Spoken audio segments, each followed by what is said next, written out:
We're going to take 15. Let's aim for 15. Let's see how we go. To draw from Gary's wisdom. Maybe you've had a burning question from his talks in Thessalonians. Maybe it's a fresh one from today.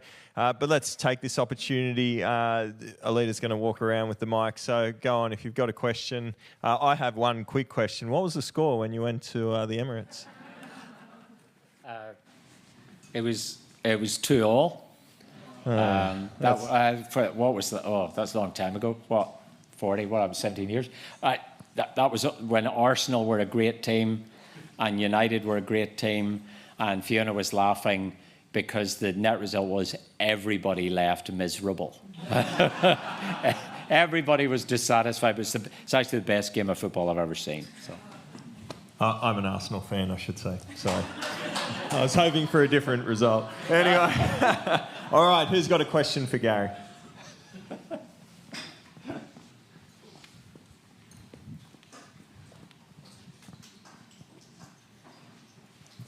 Hi, Gary. Thanks so much for your talks. I was thinking about some of the things you said about how we seem to have dropped holiness from our lexicon as churches. And I was wondering about the ways we tend to use words like godliness and Christ-likeness a lot. Do you think that's good enough, or should we work harder at bringing holiness back? I think it's so. I think in every time, in every place, I don't think there's anything kind of particularly sinful in this. It's just an observation. But I think we often default. Well, I default to using particular words, and it may be that I think they're most effective. It may be what people need to hear, but I inevitably overuse some images and then kind of neglect others. And I think I think holiness, for a variety of reasons, we've moved away. But the problem is that it's everywhere in the Bible.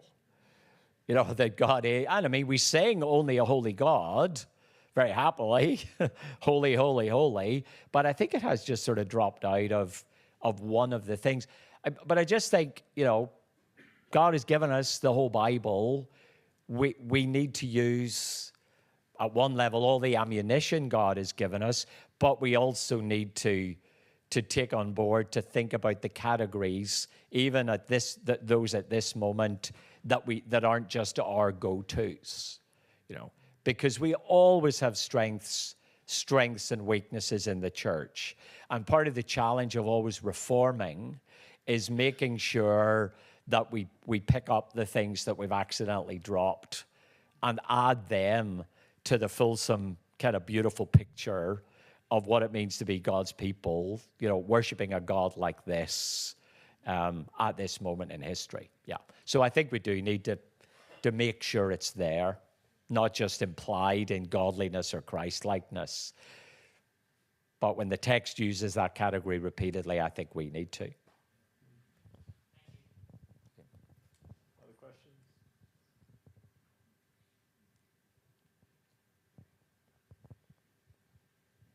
You gonna make a run? You should have my druggers. Yeah, I just wanted to ask about the word prophecy. And so part of it is confusion over what prophecy is. Yep. But there's also been the Pentecostal movement and its kind of, its skew on the word prophecy. Should we reclaim the word and what would that look like? Yeah, great question. No, I don't think you could say with absolute certainty in every case the word appears in the New Testament, this is what it means. I don't really think we need to reclaim it because I think, honestly, the pastoral epistles, they are, I don't want to overpress this, but they are, it's interesting, 1st and 2nd Peter, and the pastorals are probably, about the latest books we have. The last word of Peter focuses on the word of God, and on preaching what is now the emerging scriptures. Paul to Timothy just bangs on about preaching the word, and 2 Timothy 3:16 and 17, that even by the end of the New Testament, prophecy has been relativized. I think if you push me, I think prophecies are actually just people speaking the word of God to each other. I think it's a word of encouragement, and I think it's broad enough. But I think, my challenge to the Pentecostal movement is, where in the New Testament do you find any warrant for, Dave, you saying, I have a word from the Lord for the congregation, and coming up to the front and telling us about something that's going to happen in the future? Yeah. There's just no evidence of, the Agabus prophecies of famine in Acts in the immediate wake of the Spirit being given, but in the same way, people are being healed through Paul's hanky. We're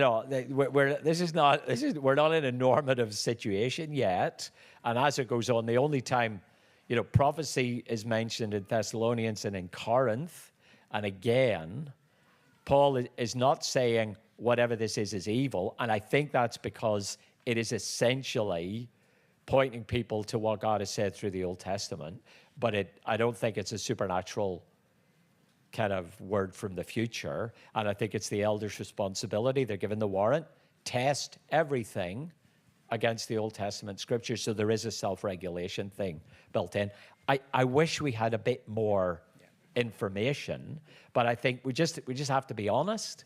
I'd love, I've looked long and hard for a knockdown definition that would just answer all that question definitively, but I think that's where we're at.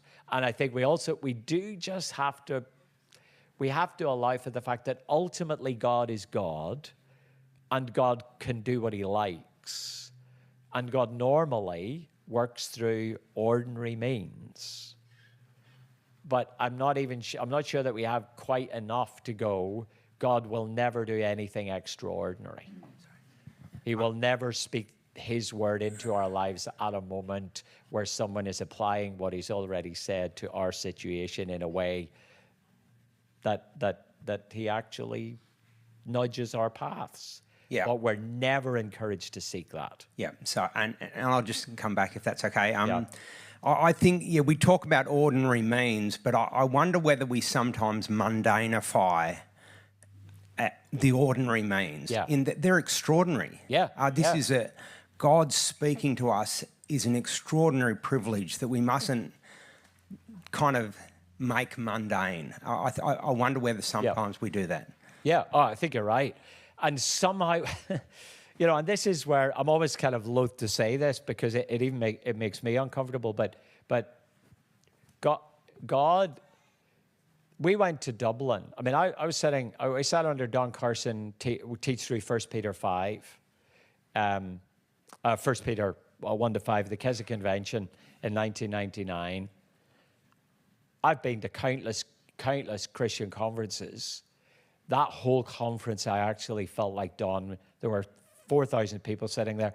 I felt like those talks were written for me. Like, I can't explain why, but it just came with a weight. And through that, during that week, I was actually saying, okay, Lord, help us be obedient. We were sitting in a very comfortable Christian situation, huge church, and I think God was unsettling us to get us ready to go and move to, church revitalization and church planting in Dublin. And that week, as I was praying, every time I prayed, two places came into my mind that I knew nothing about: Hoth and Malahide.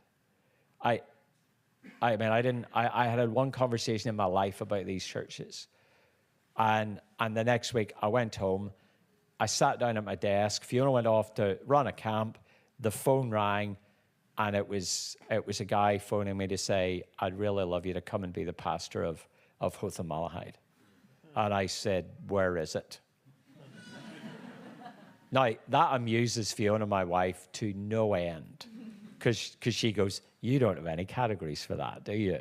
And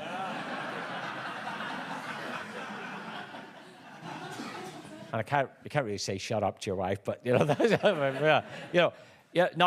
that's where, like, that, in a way, that's subjective, but it's kind of real. And what was there did that mean anything? I mean, ultimately it meant something because the people at that church called me to be their minister, and I spent 12 years there as their pastor. You know, the vindication was, actually, I spoke to the people I knew, and they were going, I mean, I spoke to the most sensible guy that I've ever, you know, that I know, who's an elder in the church, and I really spoke to him because I wanted him to say, oh, don't be stupid, just get on with what you're doing. And he said, it's funny, he said, yeah, we were in the Irish Republic during the summer, and while we were there, I was going to say to you, Maritha and I, we just were driving around Dublin thinking, Gary and Fiona really should come here. I'm going, oh, thanks, Tom. Like, now, is that prophecy? I don't really know.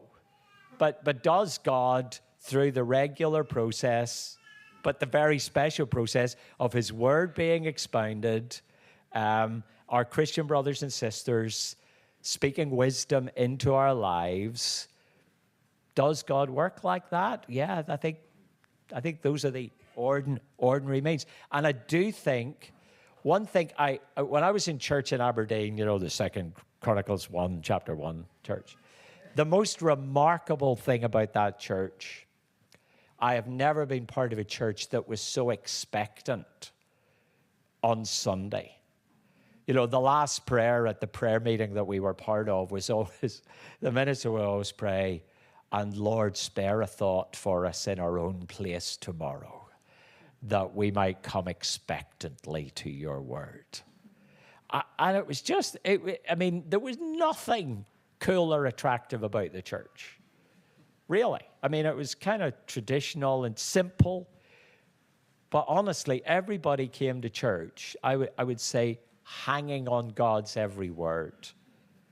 And that was like, I've never really, you know, I've always sought to encourage people. It was a remarkable thing, but that was so ordinary.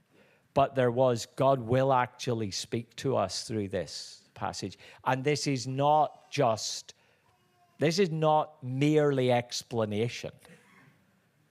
You know, but it, you know, as Phil says, you know, like we do proclaim the mercies of God, but God actually does something to us as he speaks to us. And again, I think that is so big and so broad and so dynamic and so exciting that I don't lie awake at night worrying about 1 Thessalonians 5:20, because there's a sense in which whatever kind of little part that is of God's work, it's kind of been, I think it's eclipsed. You know, I don't mean that, you know, we just get to ignore it completely, but God does speak to us. You know, he speaks to us kind of when we read his word ourselves, when we gather together and, you know, the word is preached. Yeah. Yeah, beautiful. Thanks, Gary. Well, it's been a really, no, stay out, Gary. One more, sorry. I've been hugely encouraged, looking forward to wrestling. I'm now just thinking about how do I get my church to expect the word of God to work in them so I need to think on that bit now. But mate, I've been hugely encouraged, and we just wanted to say thanks to you. There is, of course, one final question. What are you looking forward to in the new creation?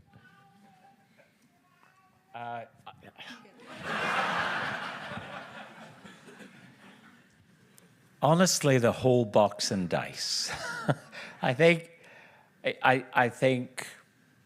I mean, I love this song, you know, oh Lord, or, you know, my rock and my redeemer. You know, Jesus is the greatest treasure of our longing souls. You know, and yes, Jesus, but our God is so expansively kind that, you know, I think I don't know.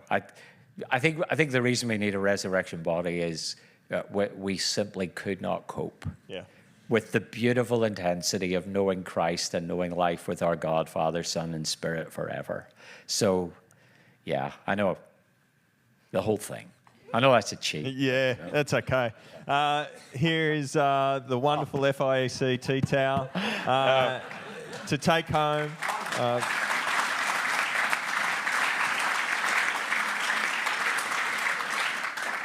Guys, I was kind of hoping I would get one. I know where this is going, okay?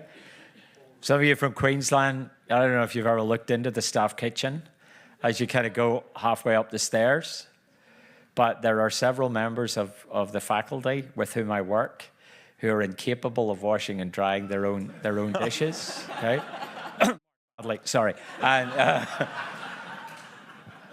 this will be put in pride of place in the hopeful expectation that it may actually change the lives of some of those who I work with.